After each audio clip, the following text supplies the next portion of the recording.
All right, welcome everybody. We are back in the studio, another Intent Company live, and we are on Tuesday, January, not June, January 30th. Kind of feels like June outside though. We went from negative 10 degrees weather to today it's going to be in the 70s here in DFW. A nice little walk this morning. It was beautiful. So yes, January, not June. How's everybody doing today? January 30th. All right. Yeah, man, the first month of the year is already like wrapping up. All right, there's that thumbs up again, Chels. We got to figure out what's up with the Mac and my thumbs up. There's another one. Another thumbs up. Every time I say thumbs up, it does a thumbs up thing. It's totally on purpose. Oh yeah, it's going like crazy. We got unlimited things. Maybe I shouldn't say the word. No, it's just going to keep going. This is fantastic. All right, don't know what that thing is. And great setting. Hope you guys enjoy that. You're welcome. So yesterday we talked about habits and routines, and today I want to keep going on that subject. Keep going on habits and routines. And yesterday, what I asked everybody to do was to take, all right, the thumbs up's going like crazy over here. This is fantastic. What we asked for last time was, yesterday we discussed this idea of documenting. Okay, so we talked a little bit about what a habit is, what a routine is. And then we said, okay, let's be more intentional about what habits and routines we're creating, and let's document them, right? So let's dig in and let's take a look at what are the current habits that we have. And if you remember, we talked about this idea that there is a trigger, if you will, right? Like there's a trigger or cue, depending on like who you listen to. But there's a trigger that happens, and in that trigger, you're trying to do something like that triggers you, and you want to do something to either support that trigger, right? Satisfy that craving or make that feeling go away or whatever. And it's like subconscious. And then when that trigger hits is when you then start to get into this action mode. You're going through the actions to satisfy it. And then when you get that feeling, when you get distracted or your craving was met or whatever the case may be, then the trigger goes away. So then you stop the habit. And so we talked about how that kind of perpetuates, right? So it kind of keeps this rhythm or this routine of you get a trigger, you satisfy that trigger, but then that kind of actually supports or even magnifies the fact that it's going to happen again. And that's how it becomes a habit, right? And you can say there's like nervous habits, right? Like when you feel anxious, you bite your nails. Why? Or, every time you get just anxious about something, maybe you go on your phone or you do something, right? There's these little things, and they're in the thing about a habit is they're oftentimes subconscious, like you don't even think about doing them.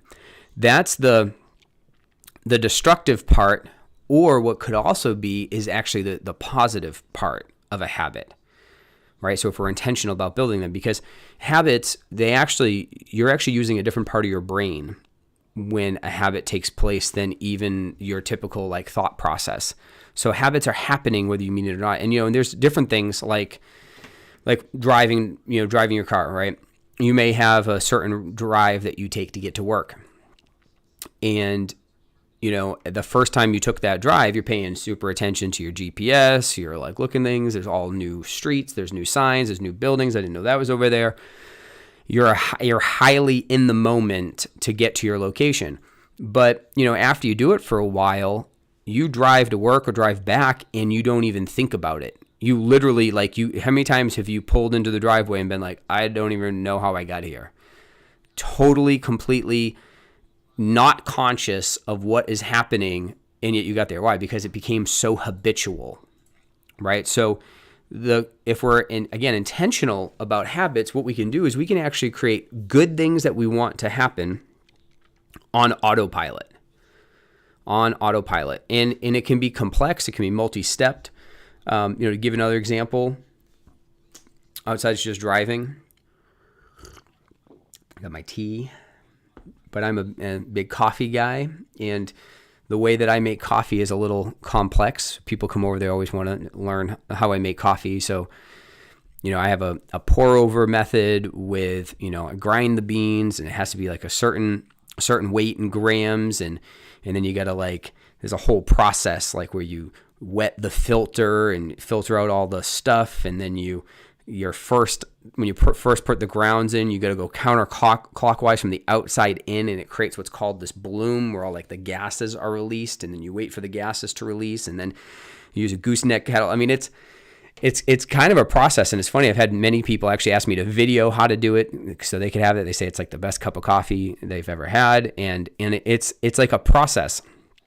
And people are so enamored by it. They want to learn how to do it. They want video instructions, everything. But you know what? I've done it so much that I can wake up with 5 hours, 4 hours sleep, all super groggy, not thinking, and I make my wife and I a coffee that way every single morning, and I don't even think about it because it's become habitual. So this is, again, just to reinforce the idea that even complex things or things that you find to be difficult today to just do even when you're trying the moment, if you apply a specific amount of attention and effort towards creating positive habits or deconstructing those negative habits, they can serve you really well, and they can be on autopilot where you don't even think about it, right? And so that was the habit side of it. Now, we also talked about routines, which routines are similar to habits, but it's more like a flow of activity. It actually could be a flow of many different habits that are linked together. And routines are triggered by usually moments in time. That's the most typical routine. So if you think about it, right, when you wake up in the morning, as soon as you wake up, you have a routine. You have a certain way that you do things. Almost everybody does it the same way every day. Again, it can be multiple things. Make a cup of coffee, go here, do this, do that, check your phone. All of those things come together to create a routine. And yesterday, I mentioned that what you should also document. So document your habits, what triggers them, what reward are you looking for in those habits. And then the second thing was to take a look at what is the routine that you have, the first thing you do when you wake up, the routine you have when the first thing you do when you start working, the routine you have when you stop working, and the routine that you have right before you go to bed. So your end of day routine. And do you, I think when you first wake up, you probably have a pretty consistent routine. Even when you go to bed, you might be doing a lot of different stuff, but probably the way you brush your teeth, the way you change your clothes or do something, it's probably pretty routine. But now so if you've documented those, documentation is one of the most powerful vehicles for change. And so I'll have this as a little aside. There was there's a study done. I gotta say it was Harvard. I forgot who did this, but it was an extensive study, and it was done on weight loss.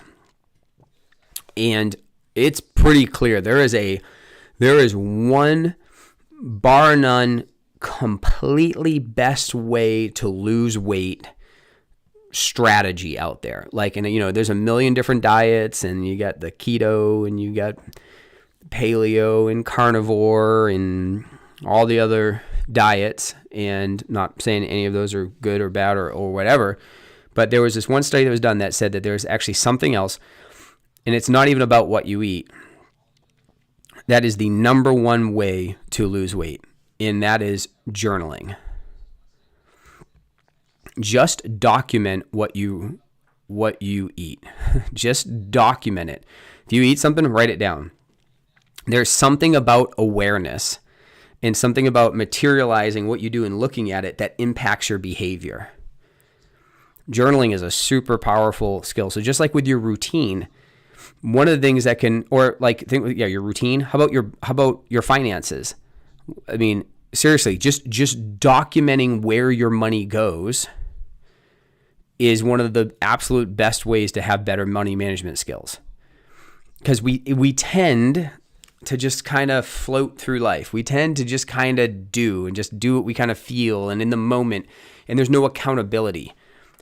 Documentation creates accountability. So whether you're documenting your food, whether you're documenting your budget, whether you're documenting your time, which is kind of what we're talking about, right? Well, I mentioned that back on the goal setting workshop, I think with time boxing, but that's another fantastic thing to do is like, you want to know how you're dealing with your time, right? You know, you talk about time management skills, like, man, I'm just terrible with my time. I never have enough time. Time's funny because time is literally the only thing that everyone has exactly the same amount of. In 24-hour period, there's 24 hours, and everyone has a day, they have 24 hours. You know, not everyone has equal skills. Not everyone has equal opportunity. Not everyone has equal different skill sets, but everyone has 24 hours in a day. And then what you do with those minutes dictates the quality of your life. So how do you spend that time? Yeah, I did talk about that because I mentioned what if you, went on your phone and go and look at your, what's that screen time, whatever it is on the iPhone, and go and look at how you spend your time. That is that's a pretty sobering thing to do, to take a look at how you spend your time. I think are these likes? Are these people, Chelsea? Is that what's going on here with all these thumbs up? Is this people like on the different platforms saying hi? No, I'm getting to shake your head. You can talk too, it's okay. Yeah. It's not likes. All right. Something in the software. All right. So we've got. So you know what? The software is encouraging me. That's what's going on. I'm getting software affirmation. So our Streamlabs software thinks I'm doing a great job. He's amening what I'm preaching here, and so I'll receive it, Streamlabs. Thank you for your positive reinforcement. I'm going to keep going. I feel energized by you. I do. Thank you. So again, taking inventory. It's actually amazing. It's like one of the easiest things that we can do that can give us the greatest change is just documenting and taking inventory of these aspects of our life. So again, that's another powerful thing to do. If you ever you're a business owner, that's the problem. When you're a business owner, you got like a million different things to do. You've got a million different people pulling on you. Emails from clients, employees. You've got the work to do. You got this to do. And you feel like you're getting pulled in a million different directions. And that creates such inefficiency in your time. So what if you just took a piece of paper, have a spreadsheet, print it off, little 15-minute increments, and then every hour set an alarm on your phone. It just goes ding, ding. And then you look down and you'll be like, what did I do in those 15-minute blocks? I answered emails, working on this project, talked to so-and-so.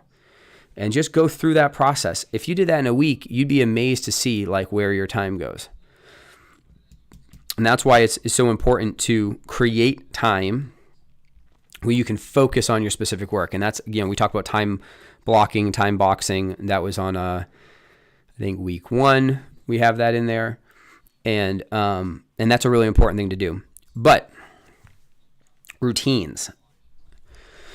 Routines are kind of like a, kind of speaking of this idea of time boxing, it's kind of like a block of time that you're creating to do a specific set of things. So you can make sure that your deepest work, your deepest thinking, the most important things, these aspects of exactly what you want to do, that they're getting done at key moments. And it's a great way to kind of like accelerate your day, right?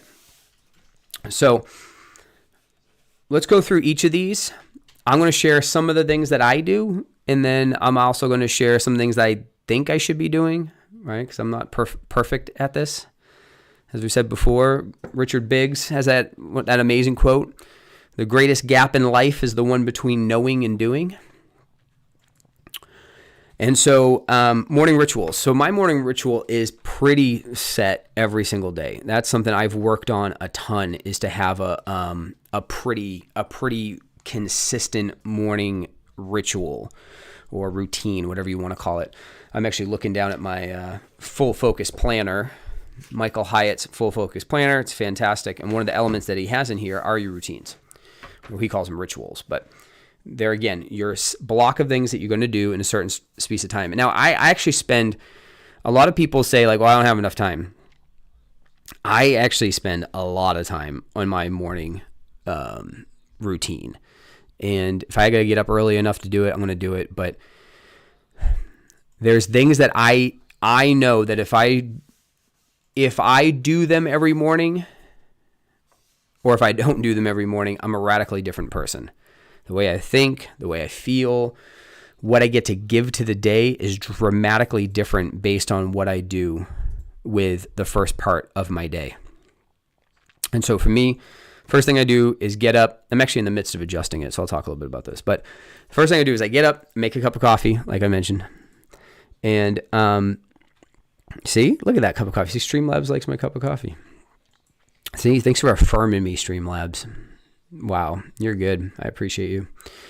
So I make a cup of coffee, and then I go up into I got kind of like this little secret place, my personal office kind of place. Got a cozy couch, got kind of like all dim lighting, and I go in there and I'll read my Bible and pray, and I spend quite a bit of time doing that. You know, I'm in there for probably like at least an hour.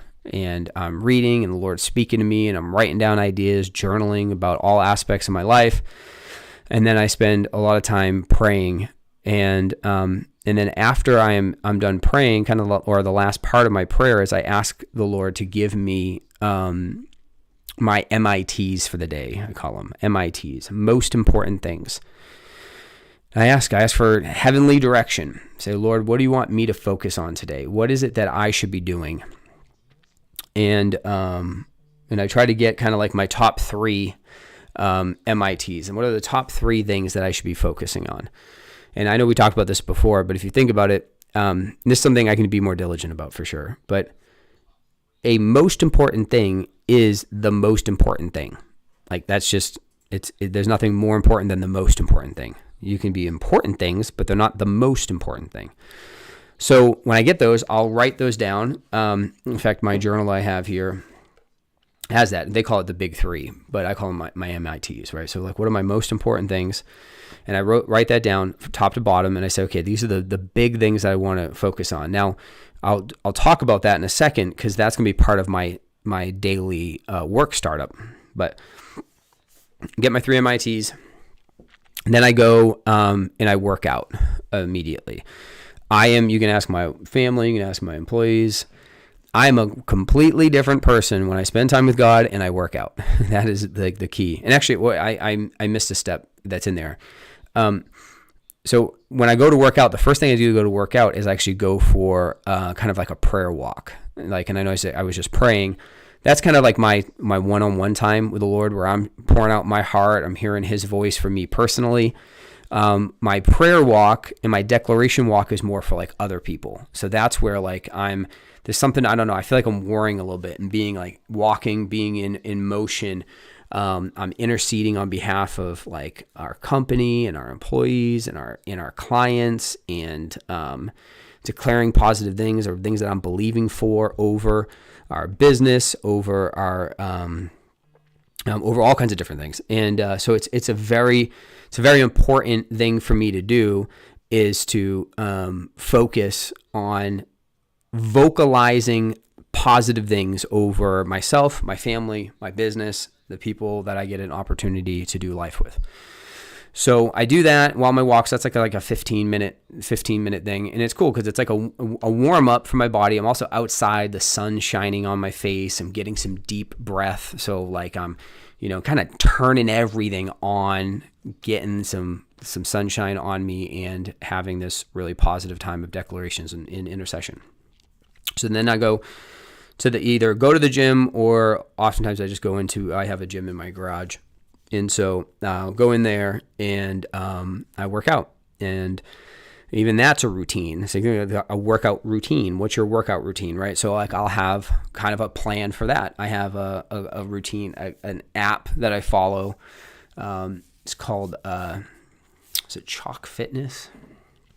I think that's what it is, Chalk. Chalk Fitness, I believe. And it's a great program. They got a CrossFit program, an Olympic weightlifting program, powerlifting, chalk performance training. And that's really cool. And so I'll follow that, or sometimes I'll just do my own thing. But again, that's a routine, and that's a specific, I'm following a specific routine for a specific reason. I've got certain fitness goals, and that's helping me hit my fitness goals. So I'll work out, and that's usually about 45 minutes to an hour after I, stretch and all that stuff. Then I come in the house, and then that's when I spin up my protein shake. I take all my supplements, all my vitamins, the whole time obviously pounding water. And then I go from there and, do the whole shower up, get ready for work thing, and I'm at it. So that's my morning routine. It's definitely a 3-hour process. But for me, it's when I start my day that way and I'm ready to rock and roll, I mean, it's a game changer for me. And I've refined that process a lot over time. And that's what's working for me right now. So then that goes into our workday schedule, right? So now when I'm about to start work, the first thing I want to do is I do a couple different things, but the first thing I do is I clear my inbox. So, and I'm saying this knowing that right now it's probably not very clear. So again, this is like what I'm supposed to be doing. But there's a strategy called zero inbox. Zero inbox. And what zero inbox just means that it came from David Allen's book called Getting Things Done. I think it is Getting Stuff Done, Things Done, something like that. It's an old school project management thing. A lot of it is kind of outdated because it has to deal with like paper and filing and all that stuff. But there's one analogy of basically, again, it's kind of like budgeting, right? You're budgeting your time, you budget your dollars, you want to budget basically your inputs. What things are coming into you and how do you manage those? So basically you've got 3 different things you can do when like an email or some kind of input comes to you. I think in the book it talks about like getting memos and stuff, just to give you an idea how dated it is. But you get an email, you can either delete it. So like, this is useless, get rid of it. You can do it, which he recommends that if you can take care of the email in like 2 to 3 minutes, just do it. Just do it, get out of the way. You can defer it, which means you're going to do it later. And I'll tell you what to do when you defer it, or you delegate it. You give it to somebody else to do, right? So if you defer it, I forget if this is in the book or if it's just something I kind of came up with. But what I like to think about is if you have to defer something, so that means you're going to do it at a later time. A simple way to think about it is from a priority standpoint, anything that you're working on is either due by the end of day, by the end of week, by the end of month, or the end of the quarter. So you think of that with any kind of thing that you're working on, it's that level of priority. So like what I do in my we use Google Workspace for our work email, so it's like a Gmail thing. So I just have these kind of folders or whatever they call them, tabs, or on the left hand side, and it says today, this week, this month, this quarter.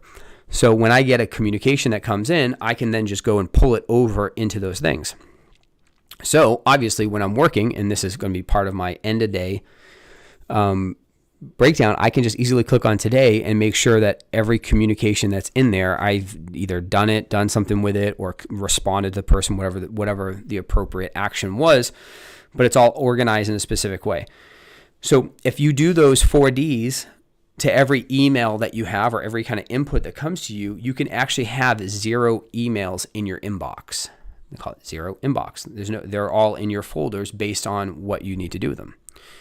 And so you can apply that to your email, also like any of your project management stuff. So like we use ClickUp for all of our project management things around here.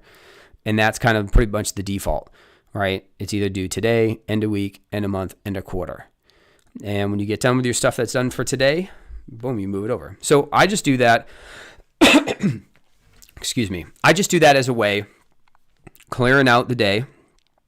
Also make sure I take a look at my sales pipeline. Make sure I see whatever actions I got to do for that day, kind of look at my calendar, know exactly where I'm at. And then once that kind of maintenance and stuff's done, I then want to go to my 3 MITs. What are the 3 MITs that I wrote down? And I want to spend a good portion of the first part of my day doing the most important thing. Start with number 1. Work on the most important thing, execute, move on. Okay? So that's a really great way to get done. And then also, like, there's the whole, I think it was the book, I never read it, but I know the concept of the book, Eat the Frog. I think that's what it's called, Eat the Frog. And the basic idea is, if there's work that is super important, but you like kind of push it off because it's like hard, or, it's kind of like that, there's that resistance to do that work, just eat the frog. Do it first. Just nail it. Hammer it. Kick procrastination in the teeth. Do the hardest thing first. Go after it. And so those are some good analogies for kind of getting your day started. And so you think about that. If you define your most important things, totally organize your whole day. You know what you're going to work on. Again, another good thing to do in your first day would be time box. I sometimes do that. But there's your 3 MITs. So put a block. Like that first MIT is going to take an hour. Put it on your calendar. Hour, busy, can't talk to anybody. I'm doing my most important thing. And then like number 2, number 3, kind of obviously work around the appointments and meetings, things like that you already have. Okay, so that's starting your workplace routine. Okay, now ending your workplace routine. So I'll again want to do 0 inbox because you get emails all day long. I used to actually at a job I worked at, I got so many emails. I used to put in my signature that I only reply to emails the first part of the day, right after lunch, or at the end of my day to stay focused. And so I would do 0 inbox at those 3 moments, and then that would be the only time that I would respond. Any of the emails and communication that came in between then, I'm just going to ignore because I'm busy doing the things I need to do until those 3 moments. But 0 inbox again, organize, filter, do all that as well. Now, this is also the place that you get to document, okay, what did I not do from today? Right? What are and also like, again, I try to ask the Lord what I should be working on, and that's good. But also the other way to look at it is at the end of your day, that's a perfect time to then also know what the most important thing you need to do tomorrow is. Like work is the freshest. You know what you were working on, that project that's half baked, or you're going to do this thing. Make your end of day strategy writing down what you need to work on for tomorrow. And have it super clear. Have all of your stuff already detailed out, everything right there. That's a perfect way to end your day. So, get to 0 inbox again. Put into your MITs. Have a little organization. I don't know. What else do you guys do? Put it in the comments. What do you guys work on? What do you do with your workplace? Start day. How do you start your day? How do you end your day? All right. Evening routine. So what is your evening routine? This is probably the one that I'm the least disciplined in. I have some ideas of what I want to do, so I'll more share that, because what I tend to do is, running around, doing a bunch of different stuff, and then I'm finally kaput and, floss, brush the teeth, flop in bed. And actually, usually when you do that, what do? You go and you look at your phone, maybe play a stupid game, scroll through social media, which is like the worst thing you can do before you're going to bed, right? Like all the science suggests the light from the screen is going to keep you up. Whatever you're doing is probably extraordinarily trivial and adds no value.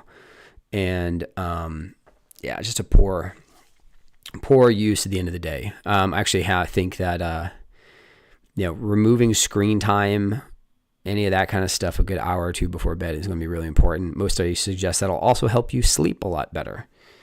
Thank you, Streamlabs. Thank you for the thumbs up. Appreciate you. So here was what I've been attempting to do, and I do it again, not every day, but it's what I'm working towards, is I want to get fully ready for bed, the whole floss, brush, all that stuff, and get in bed at least 30 minutes. I'd love to do an hour before I want to go to sleep. And when I do this well, what I'll do is for the first half an hour, I'll read with my son. And so we're actually going through a really cool book right now. It's called The Kid Warrior. And Jocko Willink wrote it. And so if you guys don't know Jocko, he's amazing. I should do a book report on his Extreme Ownership book. Fantastic book on discipline. But he wrote these kids' books, and they're really good. My son loves it. So we'll read for like a half an hour. And then I'll go put him to bed. And then I'll read. And it just depends on, I'll tell you, what you read. I will say, try not to stimulate your mind too much. I don't know if reading right before bed a, super in-depth like personal development book on, how to build this skill and do all that stuff. I don't think that's the right thing to do. I try to stick to either like fiction, just like kind of a cool story, especially like some quality fiction. I'm actually a big like Sherlock Holmes, Lord of the Rings guy, so sometimes I'll read those before bed. But the other thing I really like to do is read biographies. So read biographies of, amazing men and women, people have done extraordinary things, because you get to learn so much, but it's just learned. It's, you're learning it through the narrative and the story, and it's just really relaxing. And if anything, one of my issues with reading before bed is it like puts me to sleep so quickly. I don't get very far before I'm like, I'm out. But here's another thing that I learned recently about going through a book called The Gap in the Game by Dan Sullivan. He has this thing that he recommends that I want to include. I want to create I want to put a journal next to my bed, and I want to call it my wins journal. And so what he says is, before you go to bed, write down the 3 wins that you had from the past year. Like, what were the 3 biggest wins that you had? And that's from the last day, that day.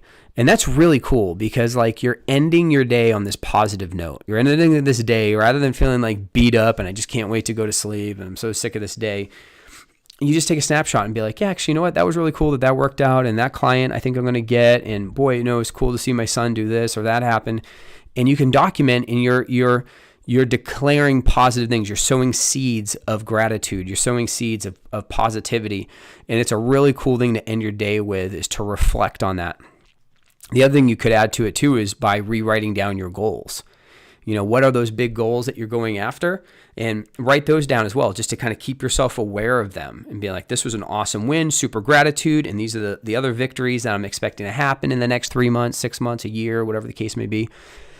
And so that's a really cool way to end your day. The other thing you should be doing at night is setting yourself up for success in the morning. So the time that you go to bed is actually super important, and you want to be really consistent with this. So like I said, I have a 3-hour kind of morning routine. If I don't go to bed early enough, I can't wake up early enough to do my routine. And so then I'm missing out on the thing that I know is going to help accelerate my day. And then what does that do? Oh, that creates this negative cycle. Then I have a bad day. So then I feel like junk. So then right? And it becomes a negative, or it could be a positive cycle.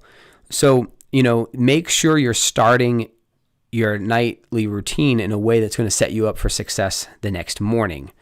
And if you have problems like kind of getting out of bed, I mentioned this yesterday. If you have problems getting out of bed, put your alarm clock on the other side of the room. Make it get you up.